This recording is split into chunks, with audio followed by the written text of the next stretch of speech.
Hello everyone. I'm running a little late for class. I hope you don't mind. I need to do my ironing while we get started. But I just want to say some general words. Keep up the good work. You guys are doing a good job on the discussion boards. Several of you have emailed me papers and I've been trying to grade them and get them back to you. Additionally, a lot of you have sent me emails about how you think class is going and about how your other classes are going.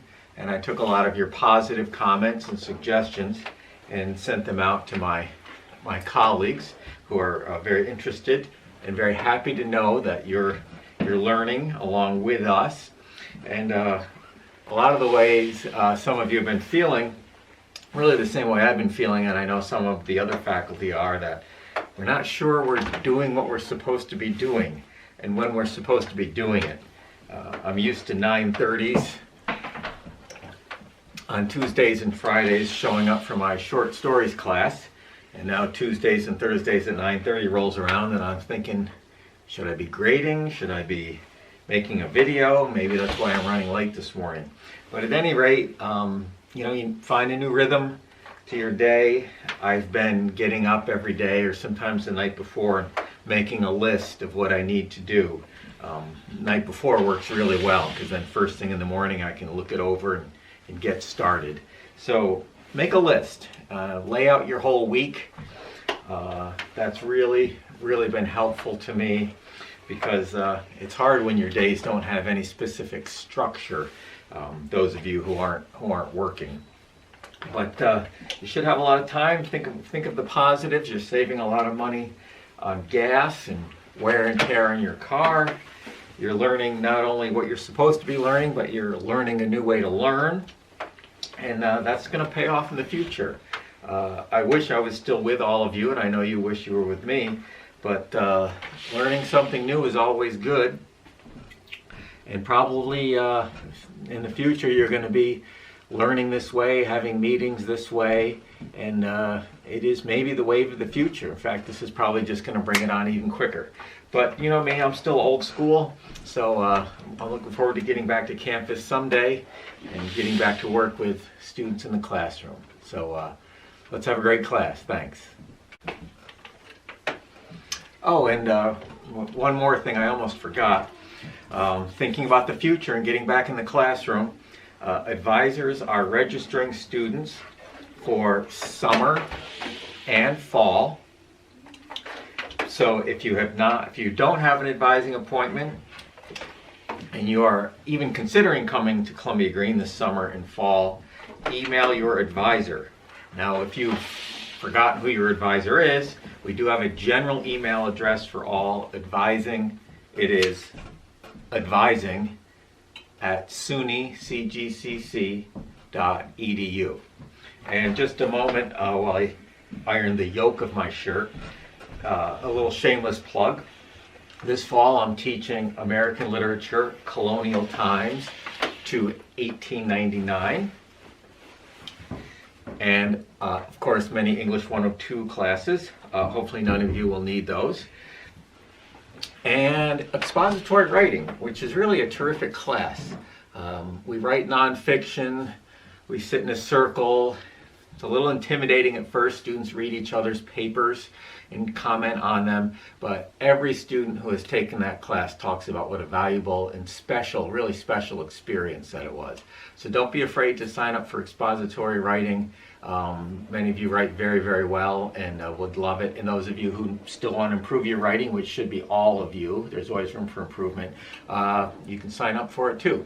So at the very least, advising SUNY CGCC, send an email to that address saying, hello, I want to register for fall classes. What should I do?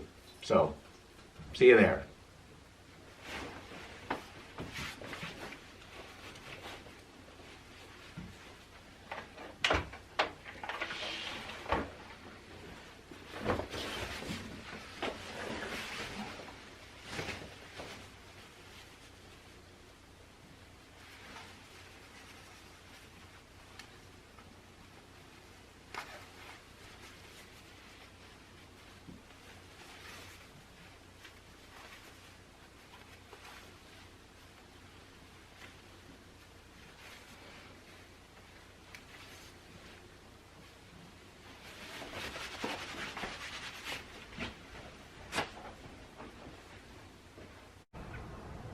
Well, what could be a better location than a nice brick wall to start our discussion about Bartleby the Scrivener? If you noticed, walls show up a lot in the story. There's a wall between our narrator, the attorney, and the rest of his crew. He brings Bartleby into his little office area but puts up a little wall. Bartleby's window looks out on a wall. Bartleby dies by a wall.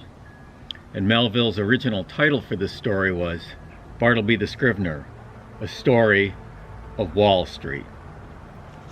So the question is, why does Melville make such a big deal out of walls in this story? And I think the answer is, well, not hardly simple, but the answer revolves around the walls that are in between people and trying to break walls down. Jumping to the end of the story, Bartleby, our narrator finds out that Bartleby had a job in a dead letters office, communication that never got where it needed to go. Bartleby is as inscrutable, there's a good word for you, means can't be scrutinized, can't be understood. Bartleby is as inscrutable as a wall might be. You can stare at it forever and it's still just a brick wall. So this story is, I guess the proper word might be existential, especially at the end, calls into question of existence. Why do we exist? Why do we try to communicate with others? What is our role in other people's lives? Remember, our main character, who is not Bartleby, our main character is really the narrator, is the center of the story. He's the narrator, he's the eye of the story. And remember, as we've covered before, whenever a story is told in the first person, you have two questions to ask. What are they? Yes, Summer, thank you. They are, why is the story being told? And is the narrator credible? Those are very important questions here. And I think to get right to the answer, the narrator is credible. He has no reason to lie to us. However, I do think he has a purpose. His why is he telling the story is in a way to defend himself against himself. I think he feels very guilty for what happened to Bartleby. He's someone who obviously cares about people, and he sculpts the story in a way to make himself look good. Yes, to us, the reader, but I think also to himself. And we do this all the time. We tell ourselves stories from our own existence in order to understand ourselves better, but oftentimes to make ourselves feel a little bit better. There's a good question for you to think about. When you replay a story from your life in your head, how do you come out looking? Good? Bad? Do you try to be objective? Think about that. How do you come off looking in stories you tell yourself about yourself?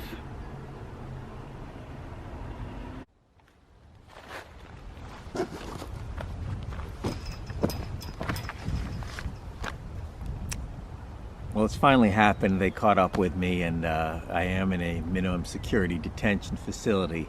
But I was pleased that the warden is going to allow me to continue to teach my classes. So that's good news for you and for me.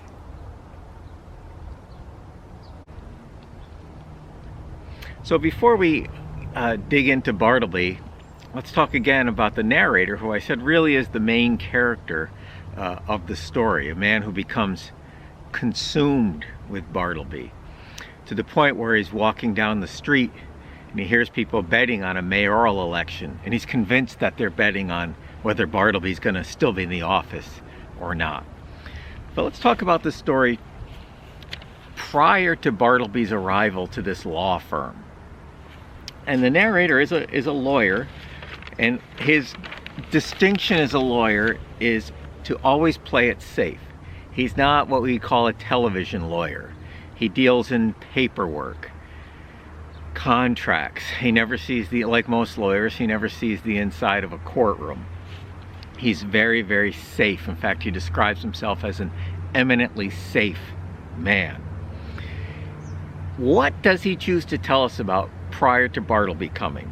Well, very clearly he wants to make the point that he's an easygoing, very tolerant boss. Wouldn't you kill to have a boss like this? He lets Turkey, who one of the Scriveners. By the way, did you pick up on what a Scrivener is?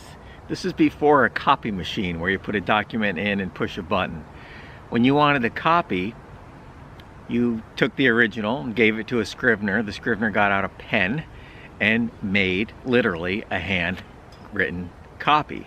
And then afterward, one person would read the original text and another would follow along with the copy and make sure it was accurate. These are legal documents. So that's what a Scrivener is, a copier. The two existing Scriveners in the office are Turkey and Nippers. And Nippers is only good in the afternoon. He can't work much in the morning. And Turkey is only good in the morning and not much good in the afternoon. So they add up to one decent employee.